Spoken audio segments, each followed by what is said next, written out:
Okay, so this video is regarding diffusion. I'll tell you all about what diffusion is, how does it occur, and when does it occur in this video.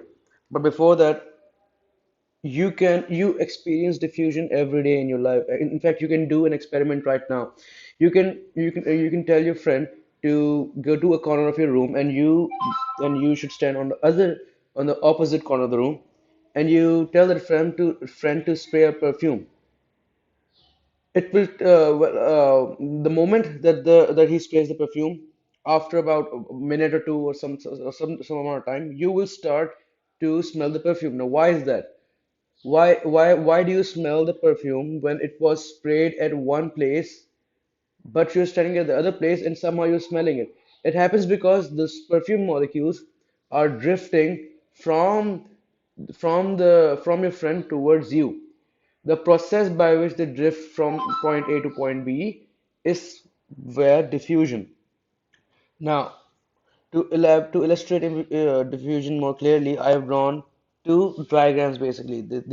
This is a box. This is a um, this hole is a closed box in which there are two compartments A and B separated by a wall with a hole in it. With a hole in it.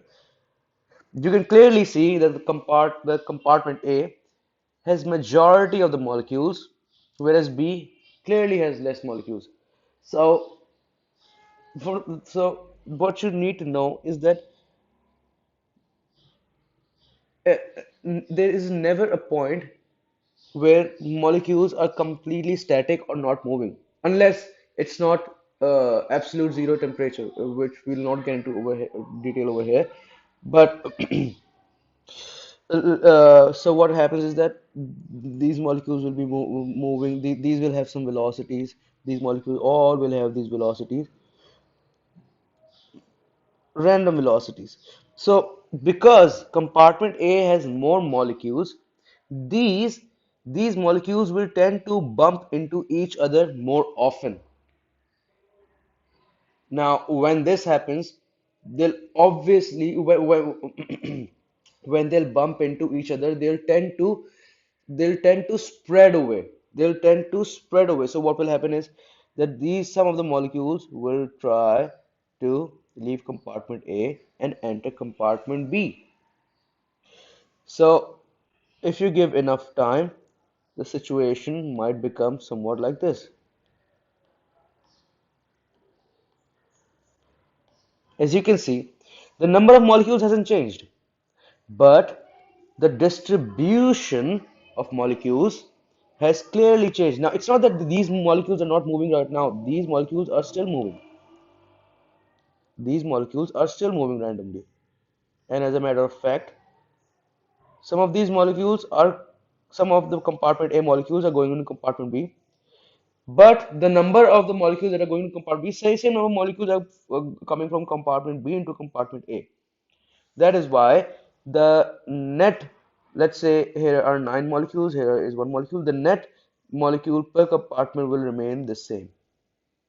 Now, this begs the question, well, why does diffusion occur? One, I've just told you because this compartment has A compartment has more molecules, hence they bump into each other. They have natural kinetic energies, hence they tend to spread out. Another way of saying it would be that entropy always increases. If you don't know what entropy is, I'll make another video about it. But basically, let's say this is box number one, box number two.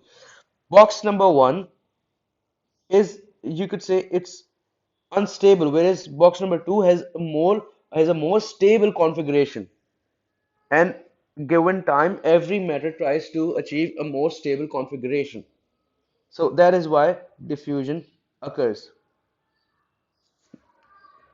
Now the question is, so how would you define diffusion?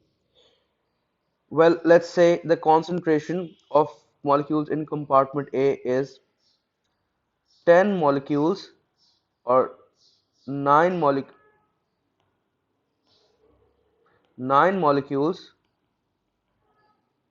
per centimeter cubic centimeter, whereas in compartment B is one molecule per cubic centimeter. After a time, the concentrations will be 5 molecule per centimeter in each compartment. So the correct definition would be diffusion is the passive movement because this movement doesn't require any energy. Why doesn't it require any energy? Because these molecules already have some kinetic energy because of the heat, or because of the heat that they possess.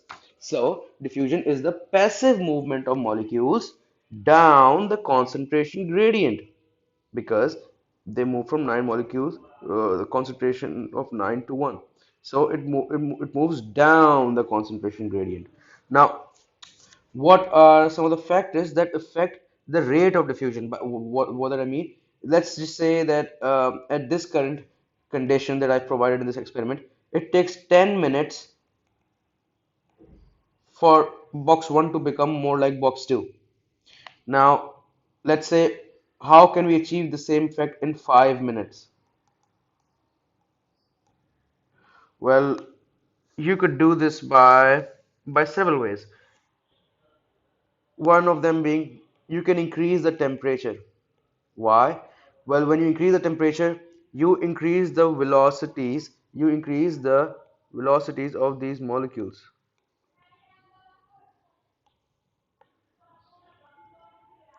So when they have greater velocities, they'll bump into each other more rigorously, and hence they'll tend to diffuse faster. If let's say you you can if let's say instead of box being like this, the box was somewhat like this. There's a big wall between them, or even better, that the box is,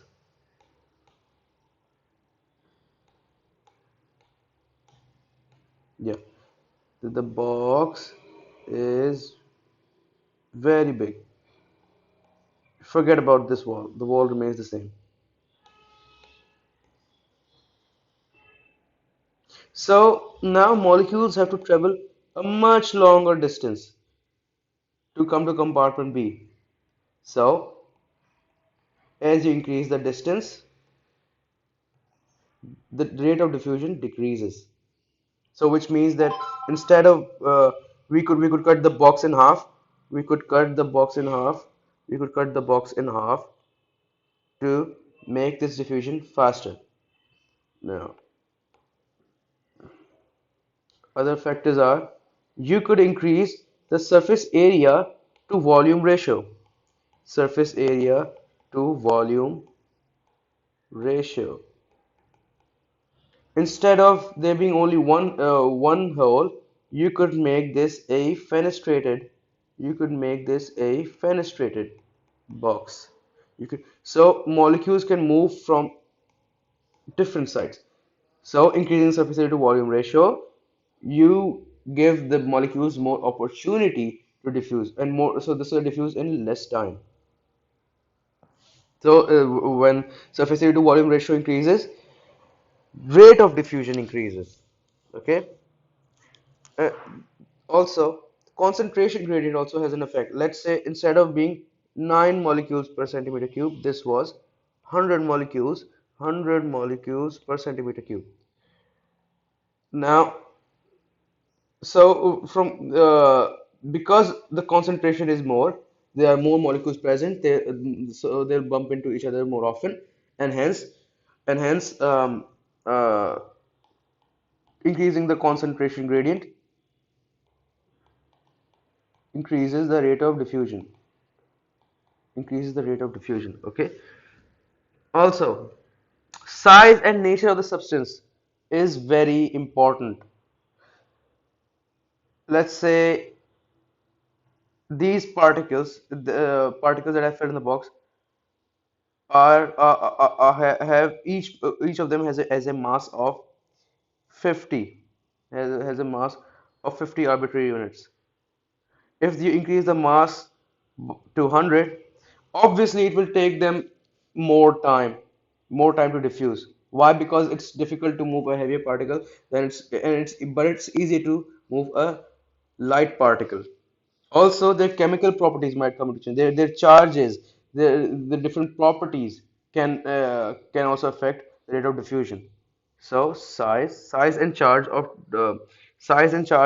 substance also have size and charge of substance can change the rate of diffusion. Now, how does diffusion happen across cell membrane? Like I said, you should remember, it should be ingrained in your brain right now, until now, that cell membrane basically cell membrane has basically two domains: polar domain, hydrophilic domain, and hydrophobic domain because of the phospholipid molecules.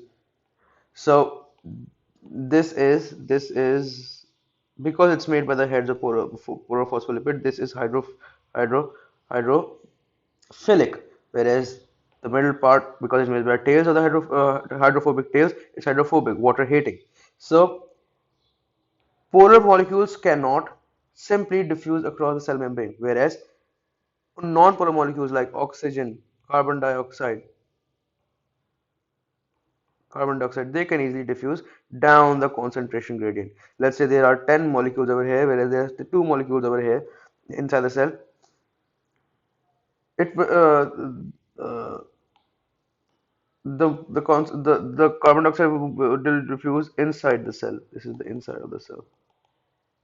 But if let's say let's take a polar molecule, let's take an amino acid. 10 molecules are present outside, 2 molecules are present inside, same as the scenario. Amino acid it cannot freely,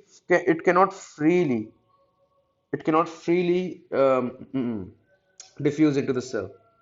So it takes the help of transmembrane protein to do that. And this will go on until amino acid outside of five molecules and inside of five molecules, provided that this protein is present and is not inhibited in any sense. So this is called simple diffusion of polar molecules, simple diffusion, whereas the movement of amino acid is called facilitated diffusion. Why? Because the diffusion of amino acid is facilitated by the presence of a protein. Yeah. Also, you should know that all this has happened without any energy. Well, you haven't given energy to carbon dioxide or amino acid to go into the cell. This is a completely natural and passive process. It doesn't require any ATP. Okay?